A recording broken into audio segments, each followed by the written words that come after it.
Alhamdulillahilladzi bini'amatihi tatimmus shalihat. Alhamdulillah ala kulli hal. Asyhadu an la ilaha illallah wahdah la syarikalah. Wa asyhadu anna Muhammadan abduhu wa rasuluhu alladzi la nabiyya ba'dah. Faqala Allah ta'ala fi kitabihil karim. A'udzu billahi minasy syaithanir rajim. Wa kadzalika ja'alnakum ummatan wasata. Al-ayah. Sahabat Muslim Channel yang saya cintai dan Allah muliakan. Mudah-mudahan Allah Subhanahu wa taala senantiasa memberikan kesehatan lahir dan batin kepada kita semua. Mudah-mudahan Allah Subhanahu wa taala memberikan perlindungan kepada kita semua. Mudah-mudahan Allah Subhanahu wa taala memberi kemudahan kepada kita semua atas setiap amalan ibadah yang akan kita kerjakan sebagai bentuk memenuhi kewajiban atas dasar perintah yang telah Allah perintahkan dan juga Rasul sampaikan, yang mana alhamdulillah dari semenjak kita menjajaki tahapan bulan suci Ramadan sampai hari ini, detik ini, kita masih dapat menikmati setiap perintah yang telah Allah fardukan kepada setiap umat Islam di seluruh penjuru dunia dengan mengikuti ibadah shaum di bulan suci Ramadan dan juga menghidupkan amalan-amalan ibadah di malam harinya. Dan mudah-mudahan ini semua, setiap amalan yang kita kerjakan menuai pahala di sisi Allah kelak dan juga mendapatkan ampunan dari Allah Subhanahu wa ta'ala. Amin ya rabbal alamin. Sahabat Muslim Channel yang saya cintai dan Allah muliakan, sebelum Islam muncul, pada saat itu manusia terdiri atas dua golongan. Golongan pertama itu kaum Madiyun, yakni kaum materialis yang menitik beratkan kepada jasmani atau harta kekayaan. Dan itu semua kebanyakan dilakukan oleh orang-orang Yahudi dan juga orang-orang musyrikin. Lantas golongan kedua, ruhaniyun. Ruhaniyun itu adalah orang-orang yang meninggalkan kenikmatan dunia, termasuk kelezatan di dalamnya. Mereka mengisi ibadah-ibadah bukan kepada ibadah kepada Allah Subhanahu wa taala, namun mereka itu menitik beratkan kepada adat-adat, tradisi budaya mereka, sebagaimana orang-orang Nasrani, orang-orang Hindu yang menyembah berhala. Maka dari itu, ketika Islam muncul, Islam memadukan keduanya. Ada hak jasad dan jiwa oleh Islam itu dipadukan. Islam di situ memberi kemudahan kepada umat manusia. Sahabat Muslim Channel yang saya cintai dan Allah muliakan,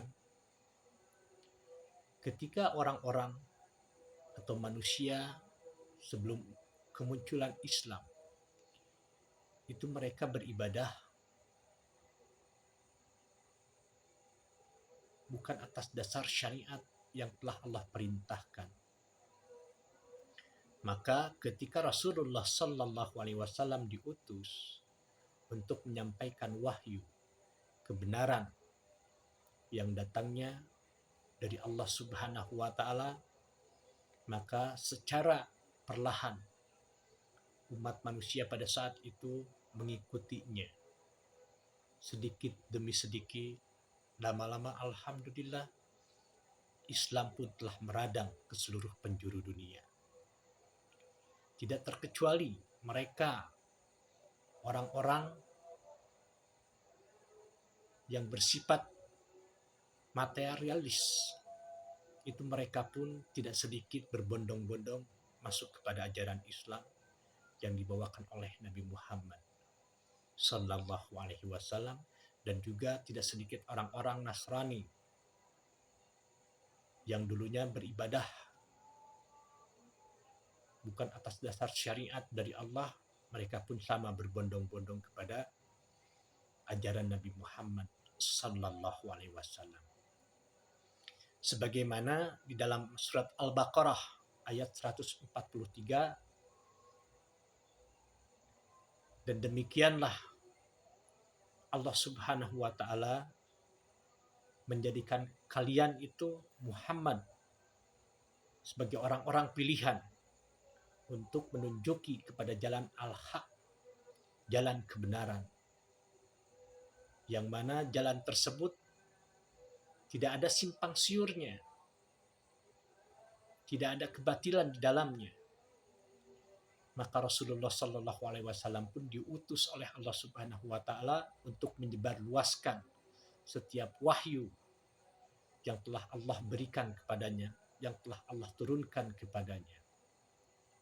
Dan sampai generasi kita sekarang yang dikatakan sebagai umat Islam atau Muslim, maka kita sebagai umat Nabi Muhammad Sallallahu Alaihi Wasallam harus senantiasa melaksanakan setiap bentuk-bentuk perintah yang telah Rasulullah Sallallahu Alaihi Wasallam sampaikan ataupun Rasul contohkan. Untuk apa? Sebagai tanggung jawab kita untuk menyebarluaskan kembali seruan-seruan atau dakwah Rasulullah Sallallahu Alaihi Wasallam di muka bumi ini. Karena generasi-generasi kita umat Islam ini akan senantiasa bermunculan.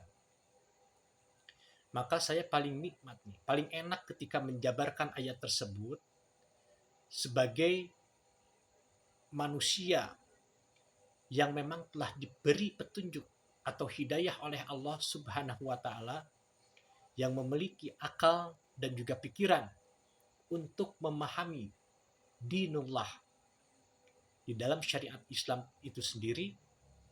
Ini yang disebut dengan ulil albab. Yang disebut dengan ulil albab, yaitu orang-orang yang cerdas, yang senantiasa melaksanakan segala bentuk perintah dan juga mensiarkannya kembali di muka bumi ini. Karena hanya orang-orang yang hanif, orang-orang yang luruslah, yang tidak simpang siur, yang memahami agama Islam, yang memahami syariat Islam, dinullah, akan melaksanakan segala bentuk tanggung jawab di muka bumi ini untuk menyebarluaskan dakwah Nabi Muhammad Sallallahu Alaihi Wasallam. Mudah-mudahan setiap perjalanan kita sebagai umat Islam di muka bumi ini untuk menyebarluaskan, mendakwahkan apa yang telah Rasulullah Sallallahu Alaihi Wasallam sampaikan itu akan menjadi tauladan bagi generasi kita selanjutnya. Mudah-mudahan setiap aktivitas yang kita kerjakan, setiap dakwah yang kita tabligkan, itu bernilai pahala di sisi Allah kelak. Amin. Ya mujibas sailin. Jadilah hamba Allah yang hanif, yang senantiasa lurus, melaksanakan setiap bentuk perintah dan syariat, agar mudah-mudahan setiap tauladan yang kita contohkan, yang kita kerjakan, dapat dikerjakan juga oleh generasi kelak sebagai muslim sejati. Amin. Ya mujibas saidin. Assalamualaikum warahmatullahi wabarakatuh.